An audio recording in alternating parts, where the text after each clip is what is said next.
So we have talked to some great people so far, and we have learned a lot. But imagine multiplying that by 300. For Rob Lawless, he has done just that. In his quest to talk to 10,000 people for 1 hour each, he has learned a lot along the way as well.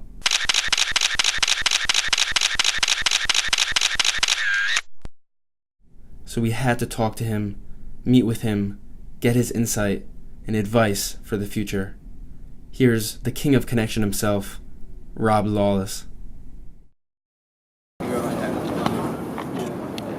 Before we just talked a lot, and I got an hour of my time to talk right here with the man himself, Rob Lawless. Yes. His journey is to talk to 10,000 people, and I'm number 2203. Yeah. Would you just want to introduce yourself just like a little bit Sure. before we get into Dream Talk and what you're doing and everything? Yeah. So I'm originally from Norristown, Pennsylvania. It's like 40 minutes outside Philly. And in November of 2015, I started this project to spend 1 hour with 10,000 different people. Always just to see what comes of opening doors for no particular reason. And it's kind of turned into sharing their stories on my Instagram page, building a bit of an audience and traveling out to Los Angeles to meet people out there, meeting people in Philly, driving across the country 4 times. So it's turned into like this project that has become my entire life. Yeah, it's amazing. And one thing I will ask, with all this experience you've gained and all this knowledge you've accumulated so far, is what is like one thing you see in people you never knew before? Like from the first person you met to now me being, 2,200 plus people, what is like one thing you've really learned about people as a whole and in general? Yeah, there's a few things. So one is like everyone wants to help people. I hear that a lot in terms of goals. And everyone has their own way of doing it. Sometimes people's ways are similar, but I think a lot of us are just built with this desire to help each other.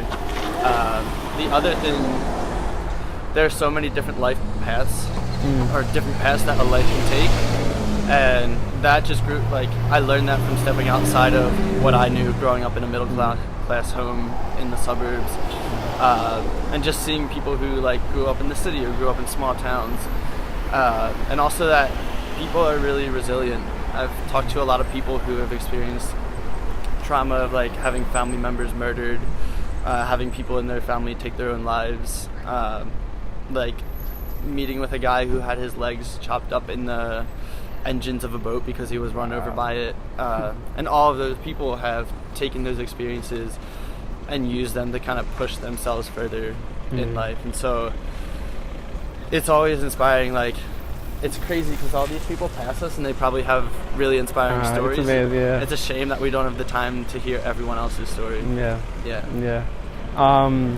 What advice would you have for people that constantly walk by someone every day and they don't go outside their comfort zone? Like, they're maybe constantly attached to their phone, or they don't want to talk to a stranger. Like, what advice can you give to someone that's like lacking confidence and lacking going outside their comfort zone and just like talking to a stranger? Because we all have so much in common, and so much we don't know about each other, and you're someone who's like living it right now. So what advice can you give to someone? Yeah, I think there are times in life when you can just step outside and talk to someone, but might be like waiting for a bus or waiting for a train, or being on the train or on a plane or something like that. But I think the more you do it, the more comfortable you become with it. So when I first started meeting people, like, I wasn't the most comfortable sitting down and spending an hour with people. I was worried that I'd run out of topics to talk about. But after doing this for so long, now I'm extremely comfortable because I know I can pull from here, I can pull from there. So a lot of it is just doing it, becoming comfortable with that action, and kind of building up like this suit of armor that you can sit and talk with someone. And just being genuinely curious about people, like wanting to know a specific fact about their life so that you have a reason to interact with them. Yeah, being curious, that's really been something that's like drawn me forward and like pulled me to meeting new people. 100%. Yeah. And then lastly, in making a dream talk, what is one big aspiration outside of this whole thing you're building and Rob's 10K Friends? What is one big goal or aspiration you have for yourself? Outside of the project? Yes. Ooh. I would love to get really good at guitar. I used to take lessons in high school, and like I mentioned, I love Jack Johnson. Also a big fan of John Mayer, and so I have an acoustic guitar and an electric one.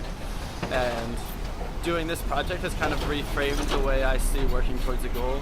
And I'd love to put, I don't know if I can do 10,000, but like 1,000 hours into guitar and just be really good at it. Yeah. So that's funny though. You say like 1,000 hours and then like 10,000 people. Do you like see like the road to mastery is like that number of like 1,000 or 10,000? Because I think you got that from like Malcolm Gladwell, right? From Outliers. Yeah. They say it takes 10,000 hours to become an expert in something. Yeah. I always say like I'm not trying to become an expert in anything, but I do think it's just cool to commit to something for that long. Like it's impossible to not get better at something if you're putting that much time into it. Exactly. Yeah. But that's all we have here. Don't take it from me. Take it from the guy who's been 2+ years, 2,200 plus interviews later, and he's building something awesome. So I gotta thank you for everything. Yeah, of course. For everything. It was a pleasure. Yeah. Thank you. Yeah.